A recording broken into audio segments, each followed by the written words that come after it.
Balishira resort, আপনি বিলাসিতায় চার দেয়ালে যদি বন্দি থাকতে চান, আপনি অন্য 5 স্টার বা 4 স্টারে যাবেন, কোনো অসুবিধা নেই। কিন্তু যদি মনে করেন যে আমি গ্রামে থাকবো, একদম জমিদার বাড়িতে জমিদারের মতো থাকবো, তাহলে বালিশিরা রিসোর্ট। আবার বলে রাখছি, এটা কিন্তু গ্রাম না, আমি বলছি গ্রাম্য পরিবেশ। স্টেশন থেকে, শ্রীমঙ্গল স্টেশন থেকে মাত্র 10 মিনিট। আপনি এটা কিন্তু আবার বলছি গ্রাম নয়, তবে এই উপশহরের কাছেই কোল ঘেঁষা একটি গ্রাম্য পরিবেশে এই রিসোর্টটিকে সাজিয়ে গুছিয়ে রেখেছে আপনার জন্যে। আপনি আসবেন, থাকবেন যেন জমিদার বাড়ির মেহমান হয়ে। মানে আশ্চর্য লাগছে যে পাহাড়, মানে টিলা, আমি টিলা বলি কারণ সিলেট হচ্ছে টিলার জেলা। টিলার, এই টিলার পাদদেশে হচ্ছে এই সুইমিং পুলটা। এই সুইমিং পুলটা এত স্বচ্ছ, এত পরিষ্কার, এটার মেনটেনেন্স কেমন হয়? এটা প্রতিদিন মেনটেন করা হয় এবং প্রতি মুহূর্তেই প্রায় মেনটেন করা হয়। দেখেন কত ক্লিন, আপনি কিন্তু এটা জুম করে দেখতে পারেন যে এখানে খুবই হেলদি একটা জায়গা, সিকিউর। আমাদের এখানে একজন অলওয়েজ থাকে। বাচ্চারা অনেক সময় যেহেতু সুইম করে, অনেক সময় প্যারেন্টসরাও দূরে থাকলে পরে বাচ্চারা করে, সো এখানে সব সময় একজন স্ট্যান্ড বাই থাকে। এটা হচ্ছে বারবিকিউ জোন। বারবিকিউর জন্য এটা, বারবিকিউ জোন এটা। এখানে আচ্ছা। আমাদের গেস্টরা যখন টিম ধরে ধরে আসে তখন কিন্তু প্রায় সবাই বারবিকিউ চায়।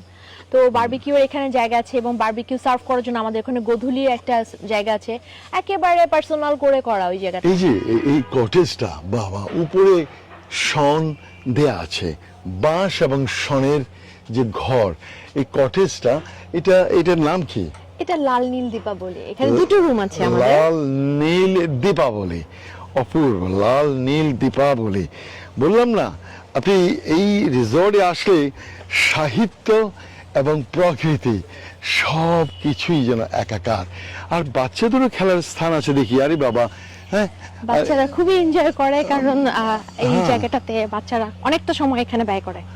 ও, দোলনা আছে, টায়ার দোলনা আছে, আর এখানে জাম্পিং এর জিনিসও আছে দেখলাম। আচ্ছা, ওখানে স্লাইডার আছে, অপূর্ব অপূর্ব। এই যে দেখতে পাচ্ছি, এটা কি দারুণ! তো এখানে তো ব্যাডমিন্টন খেলা হয়, ব্যাডমিন্টন, আর কি কি খেলা? এখানে ব্যাডমিন্টন খেলা হয়, ওখানে বাস্কেটবল হয়, আরো আমাদের ভলিবলের জন্য সামনে আসছে জায়গা তৈরি হচ্ছে।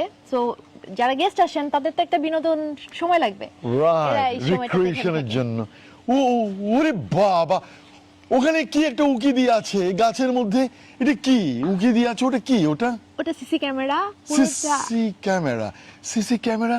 আচ্ছা, এই গাছে গাছে দেখলাম সিসিটিভি লাগানো আছে। Why is this? এটা গেস্টদের সিকিউরিটির জন্য, পুরো রিসোর্টের সিকিউরিটির জন্য। পুরোটা রিসোর্ট জুড়েই কিন্তু আমাদের এই সিসি ক্যামেরাটা আছে। কোনো মানে গেস্টদের কোনো প্রাইভেসি ব্রিচ হয় না তো? না না, শুধুমাত্র প্রাইভেসি না, এটা সিকিউরিটির জন্য। রাইট।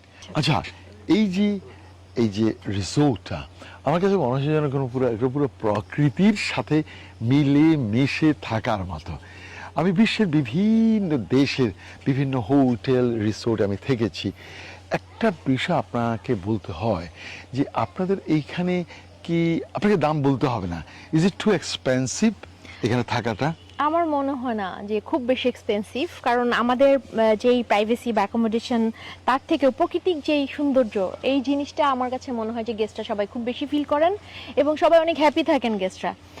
তো এই জায়গাটাতে আমাদের 5টা ক্যাটাগরির কথা বলেছিলাম, যে কাপলস রুম, আমাদের কটেজ রুম, সুইমিং পুল সহ room, family cottage. Swimming pool তো এখানে দেখলাম, আপনাদের কি আরো সুইমিং পুল আছে নাকি? আমাদের আসলে বিশেষত্ব হচ্ছে এটা সবার জন্য, বাট প্রাইভেট করাও আমাদের 4টা সুইমিং পুল মানে রুম আছে, যেটাতে শুধু পার্সোনাল রুম এবং সুইমিং পুল। শেষের আপনার এই শেষের কবিতা মানে কি, এই যে কটেজটা, এটা কি এই বাউন্ডারির শেষের দিকে কিনা? শেষ, একেবারে লাস্টের দিকে শেষ।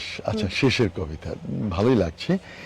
আমার কাছে মনে হচ্ছে যেন সাহিত্য এবং প্রকৃতি একই সাথে মিশে আছে, একাকার হয়ে এই বালিশিরা রিসোর্টে আপনি কখনো আসলে মনেই হবে না যে আপনি কোনো হোটেলে বা কোনো কমার্শিয়াল অ্যাকোমোডেশনে আছেন।